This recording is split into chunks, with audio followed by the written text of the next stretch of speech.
Hey guys, Brad from simpleguitar.com here, and thanks for coming back to another video. Today we are going to talk about alternate picking and how you do it, because if you're a beginner and you're just starting out, there's a good chance that you're playing everything with just downstrokes, right? And that's okay for a little bit, but to get things more effective and more efficient for your playing, you're going to want to start using alternate picking when you can. Using alternate picking is going to help you play faster, it's going to help you play more accurately, and it's going to help you play longer because you aren't going to get as tired because it takes less effort. Now, before we dive into this, guys, I do have a gift for you that you can go get at my website, simpleguitar.com/top10. There I have the top 10 things to learn on guitar first, which is a guide that I put together for you because it's 10 of the things that I like to teach beginners first, because it helps them get musical progress right away, which once you can make real music, the faster you can make real music playing guitar, the more that you feel like a rock star, right? Because you feel like you can impress people and you can be proud of your guitar playing. So go get that guide, simpleguitar.com/top10. It's my gift to you as a way to say thank you for watching the video today. Other than that, let's go ahead and dive into this alternate picking. Okay, so what is alternate picking? Well, alternate picking is when you alternate using a downstroke or an upstroke with your pick. Okay, that's it. So you're just alternating picking down, up, down, up, down, up, down, up, or up, down, up, down, up, down. Okay, that's all alternate picking is. It just means you're using a downstroke and an upstroke. Now, why this is important is because if what you're doing is you're using downstrokes for everything, you are doing alternate picking. You're just not hitting the string. So let's say that you're doing just downstrokes for stuff like this.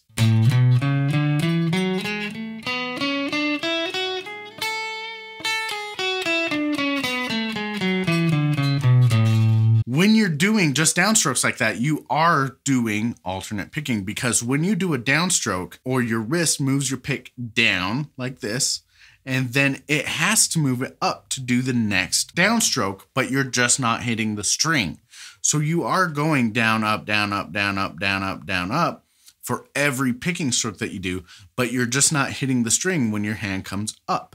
So you are. So when we do alternate picking, what we're doing is we're just starting to hit the string on the down motion and the up motion that our hand is making anyway. So when do you use alternate picking? Well, you use alternate picking anytime that you have more than one note on a string and it makes more sense to use alternate picking. Now, granted, some things that you play are just going to be slow enough that it doesn't matter if you use alternate picking or not. But if you want to be able to play faster and to play more accurately and to play more efficiently, then using alternate picking when you get into moderate and faster speeds is going to be a lot better for you than just using downstrokes. So how do you do alternate picking? Well, let's actually go ahead and zoom in so that you can see up close with my pick what we're going to do, and we'll go over the basics of what to do with alternate picking. Okay, so here we are zoomed in so that you can see my hand really easy and see how I'm doing the alternate picking. So let's talk about a few things that are going to make alternate picking easier for you. First of all, you want to angle your pick. Okay, so your pick, instead of it being flat against the string like this, to do alternate picking better, I mean, you can do that, but what's going to happen is your pick will have a lot more surface area against the string, and that's going to require more effort and cause more friction to do your alternate picking. So to make this easier, what you do is you angle your pick a little bit, okay? Like 30 to 45 degrees, okay? And what I'm doing is I'm then using this edge of the pick that's the outside edge, because it's outside my hand, and then we have the inside edge, which is in here, okay? And when you pick a downstroke, you do the outside edge, and then when you do an upstroke, it hits the inside edge.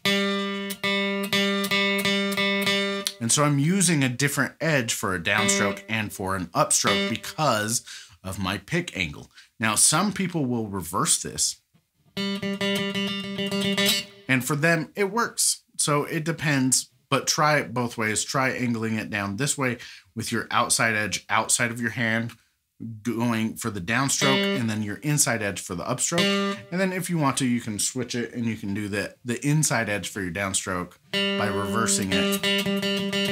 The only time that ever works for me is if I'm doing like palm muted power chords and I'm having to hit multiple strings. That's about the only time that works for me.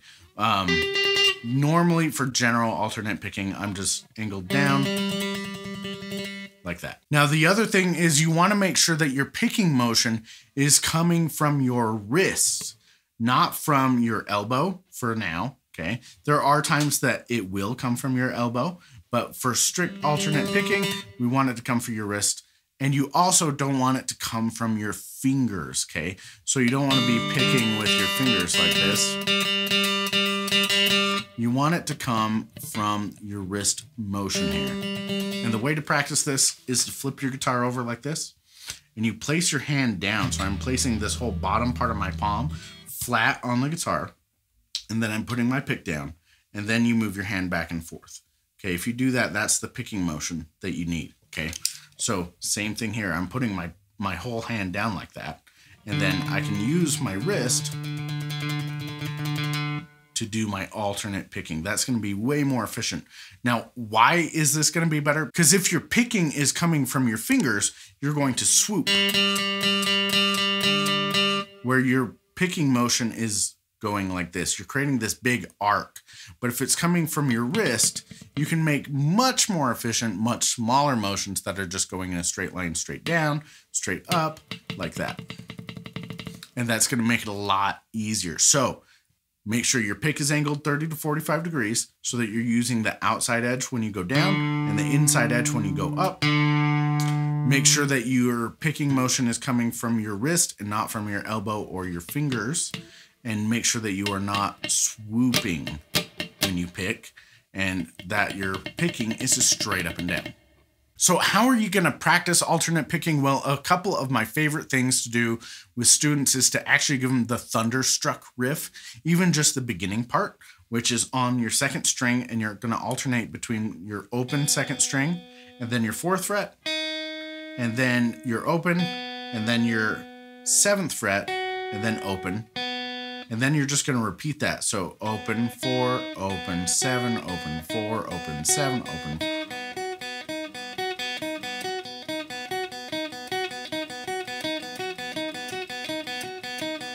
And you just start out slow. And you just practice that to get your alternate picking down.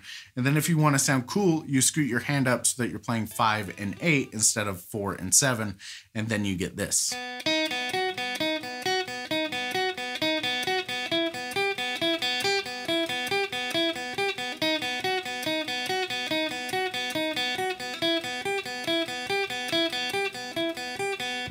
And so that's just a lot of fun when I have students do that for their alternate picking because it's such a cool song. And with that, you can practice starting with your very first open one. Start it with a downstroke. And then when you're fretting notes, your 4, 7, or 5 and 8 are actually going to be on an upstroke. And you can also practice it reversing, starting with an upstroke so that your fretted notes are going to be on a downstroke.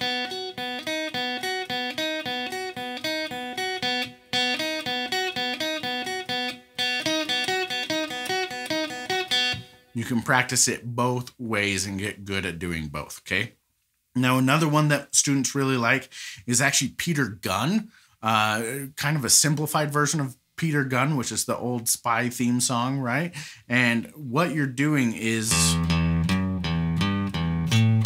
it's all down on my 6th string, and I'm playing open twice, and then the 2nd fret, and then open, 3, open, and then 5, and then 4.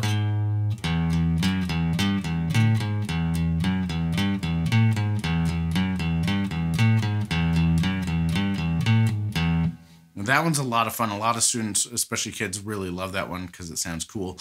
And you can play that over and over. Now, if you want to be cool, then it becomes an exercise for both hands because you can practice your alternate picking.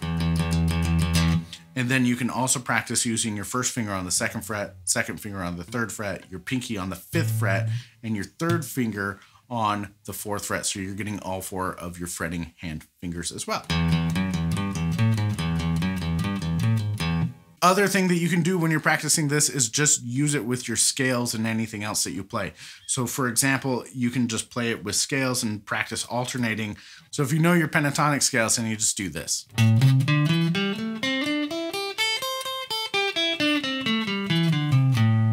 Or if you know your major scale, you can do it with this.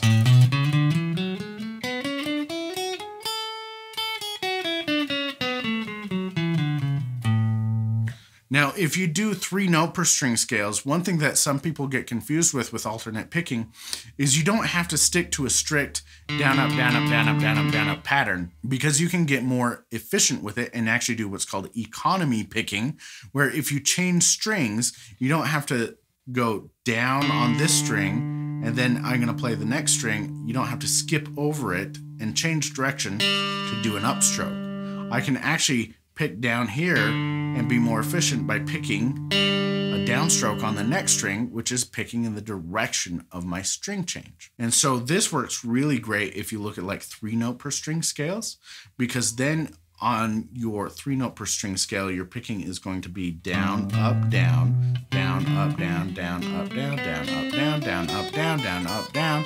And then on your way up, you're going to go up, down, up, down, up, down, up, down, up, down, up, down, up, right? So that's a really handy way to look at it. So when you do that though, and you're changing strings, your picking motion is going to come more from your elbow than it is your wrist, because we've already made that motion with your wrist. And so we're just following through by moving your elbow a little bit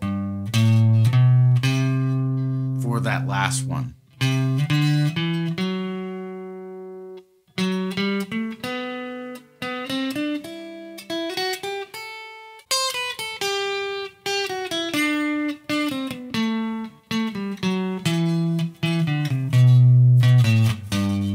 And so if you do that, when you change strings and you pick in that direction to do economy picking, you alternate whenever you have multiple notes on one string, and then you sweep or use your elbow to change when you are changing strings, and you pick in whatever direction you're changing strings. So if you're changing down towards the floor, you do a downstroke. If you're changing up towards the ceiling, you do an upstroke. And that will make your life a whole lot easier. So guys, that is it. That's how you do alternate picking. If you're just starting out, it is a lot easier than you think it is, and it's going to take some practice. It might feel awkward right at the beginning, but the more that you keep at it, the more natural it's going to start to feel, and you're going to start to do it on autopilot, which will be great. Remember, there are different ways you can practice it. You can practice it by just using cool songs like Peter Gunn or Thunderstruck. You can practice it using scales, but the idea is when you need to do something a little bit faster so that you can be a little bit more efficient, you use alternate picking anytime you have more than one note on the same string. But like I said, some things are slow enough that it doesn't matter if you do alternate picking, okay?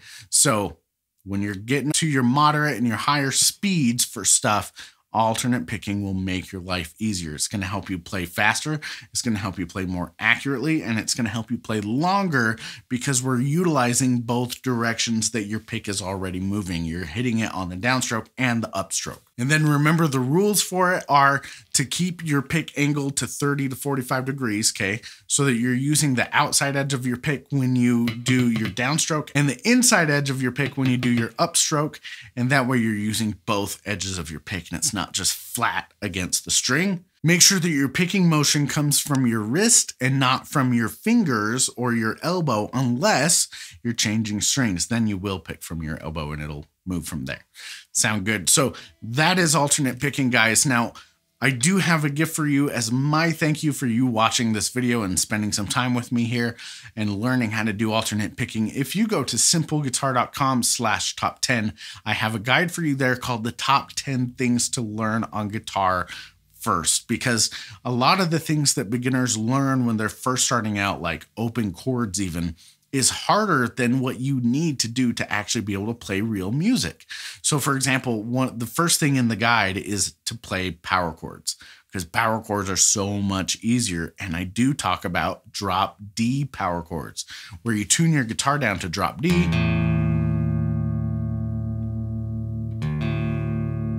And then once you're in drop D, you can use one finger to play a power chord. And then it sounds awesome because you can play real music doing just that.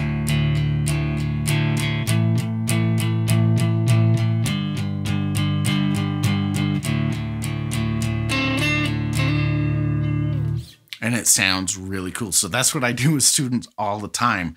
And that guide has that in it, and it has a whole bunch of other good stuff in it that will help you make real music right off the bat that has a much more gradual learning curve than jumping up to like something like open chords right at the beginning. So go to simpleguitar.com/top10, and there you can download that free guide, the top 10 things to learn on guitar first, as my thank you to you for spending some time with me here and learning how to do alternate picking. I hope that that guide helps you out. I hope that the alternate picking makes sense. If you have questions about it, do leave a comment down below and I'll be happy to get down there and help you out with that. Otherwise, have an awesome rest of your day and have fun with your alternate picking, and I will see you in the next video.